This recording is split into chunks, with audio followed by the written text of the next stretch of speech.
to realize that, if I want happiness to feel happy on I wouldn't say constant basis, but, majority of the time, that was just for me to be responsible for that. There isn't a thing, there isn't a person. Yeah, people make you feel happy and places make you feel good, but really, you really have to know those things and be responsible for them.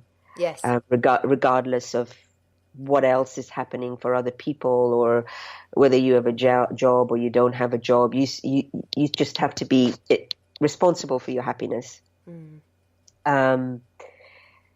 Getting clear with what really matters to you. Yeah. Because in our busy lives, we're doing so much, we're running around, we're stressed out, and we're not always clear with what really matters. And so if there's a person that really matters to you, you need to be investing time with that person, those people. Don't spend your time doing things that aren't particularly important to you. So you really need to get clear on what's important. People, jobs, things, it doesn't matter what it is, but you just need to be clear what those things are, and do whatever it takes to make sure that either they know that they're important to you, or that if it's a job or your career or your business, that you're putting your energy there. And the most important is to live in the present, to be here, to be now. Because any suffering that has happened to me is when I've either tried to think about the past, how good things were in the past, because I've tended to remember the good things in the past, but maybe not always remembered the things that weren't so great. And then it causes me suffering and unhappiness. And then thinking about too far forward in the future. I have no idea what's going to happen in the future. I don't control it. I cannot control it. And so the only thing I can do is be here right now, 100%.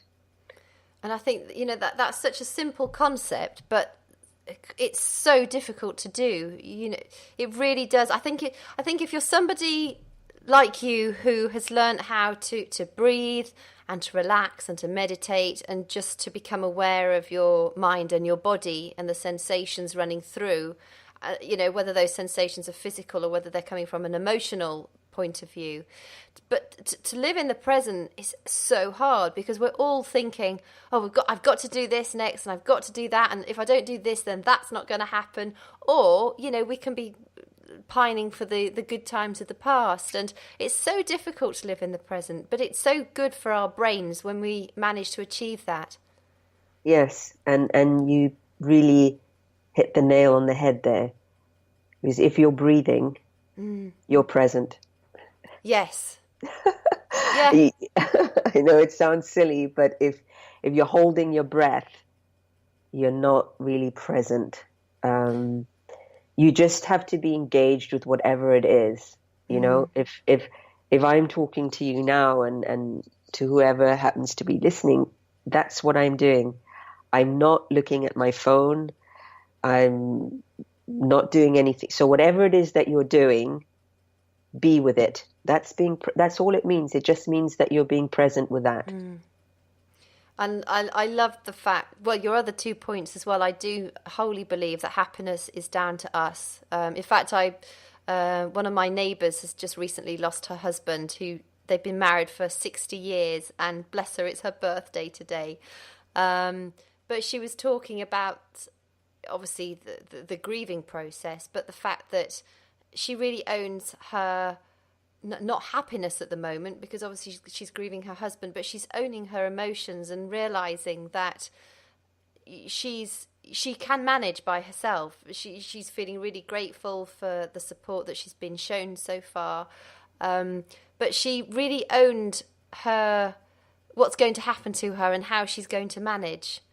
And I really admired her for saying that, because when you're a coach or when you're in this therapeutic business, you sort of, that's what you learn, and that's how you live your life. But for somebody who's been married to a very successful corporate player and, you know, lost him very recently, to just sit there and take complete ownership of what she's going through. And I just really admired her for that. I thought that was a real quality that often you don't see in people, because it's very difficult to expect others to make us happy. And you know, I think that's the other thing. When people come out of a relationship, it's really important to spend time on your own, but, you know, by yourself, so you actually get to know who you are. Because so many people jump from one relationship to another, whether it's, you know, they have a slight overlap, or whether it's literally, you know, a matter of a month or sometimes days,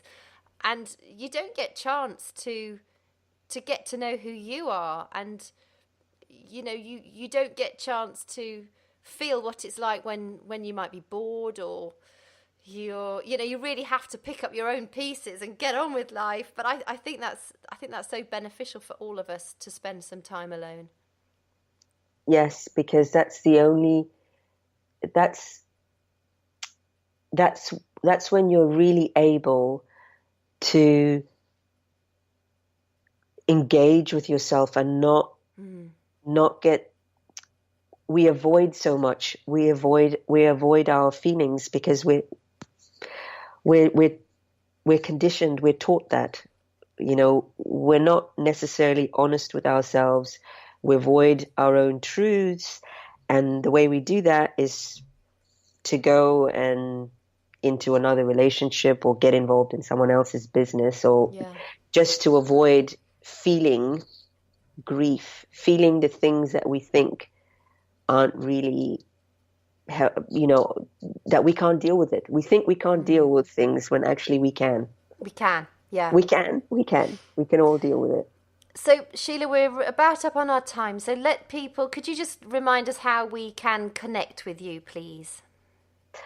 I would love it if people could email me. And my email address is write@sheilapartridge.life. Yep. And yes, that would be the best way. The best way. Okay.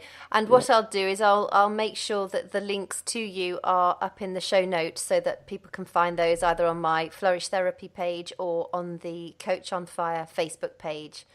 And so people can get hold of you that way.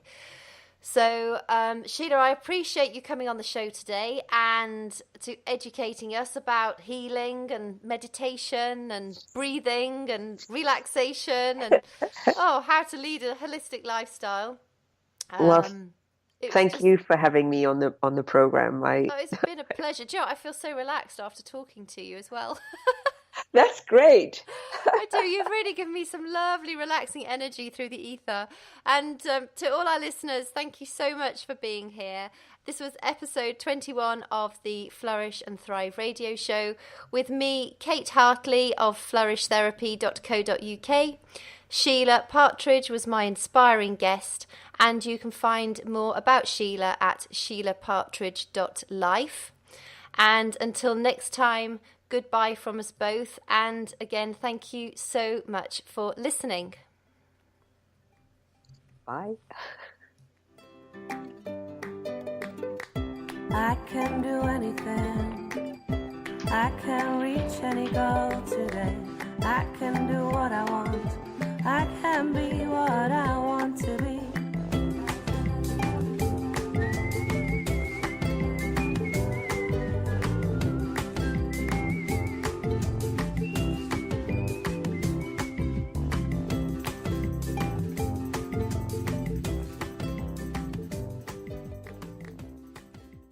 Coach on Fire Radio.